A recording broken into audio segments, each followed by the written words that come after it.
warahmatullahi wabarakatuh. Perkenalkan, nama saya Fitri Ali, NPM 2020-23-005, Fakultas Pertanian dan Kehutanan, Program Studi Manajemen Hutan. Langsung saja, di sini saya akan mempresentasikan tugas saya dengan judul Ekonomi Sumber Daya Hutan.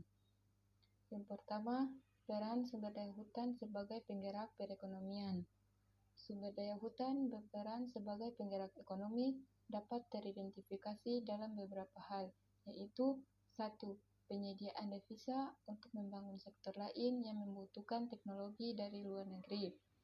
2. Penyediaan hutan dan lahan sebagai modal awal untuk pembangunan berbagai sektor, terutama untuk kegiatan perkebunan, industri, dan sektor ekonomi lainnya.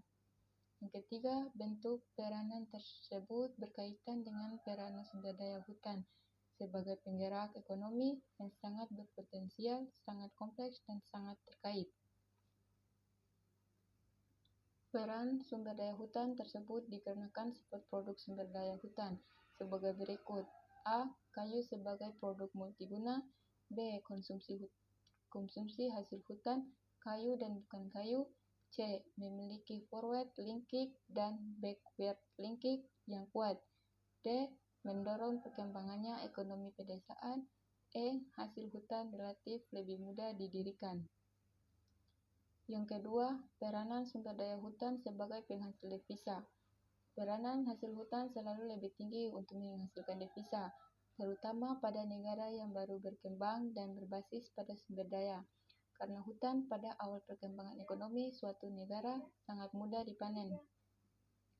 Dari sisi lain, fluktuasi kontribusi devisa sektor kehutanan terjadi karena terdapat industri kehutanan yang menurun, sementara industri kehutanan seperti mobil, kayu olahan seperti pulp dan kertas terus mengalami peningkatan. Fakta kedua yang mencerminkan kinerja sektor kehutanan dalam memperoleh devisa adalah kemampuan sektor kehutanan dalam menyerap investasi. Yang ketiga, sebagai penyediaan modal awal pembangunan berbagai sektor alam.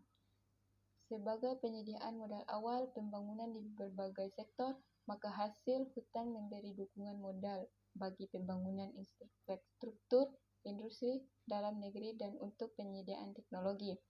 Yang berasal dari impor, dukungan lainnya adalah banyak kegiatan yang dibiayai langsung dari hasil kayu, tembagan untuk mendorong kegiatan perkebunan sebagai hasil konversi hutan. Produk hasil hutan, baik berupa kayu maupun bukan kayu, adalah merupakan bahan baku industri yang mendorong perkembangannya industri dan jasa, atau pengangkutan dan pemasaran.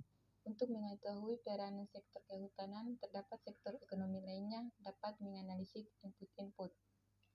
Mungkin itu saja materi singkat dari saya. Saya akhiri dengan mengucapkan wassalamualaikum warahmatullahi wabarakatuh.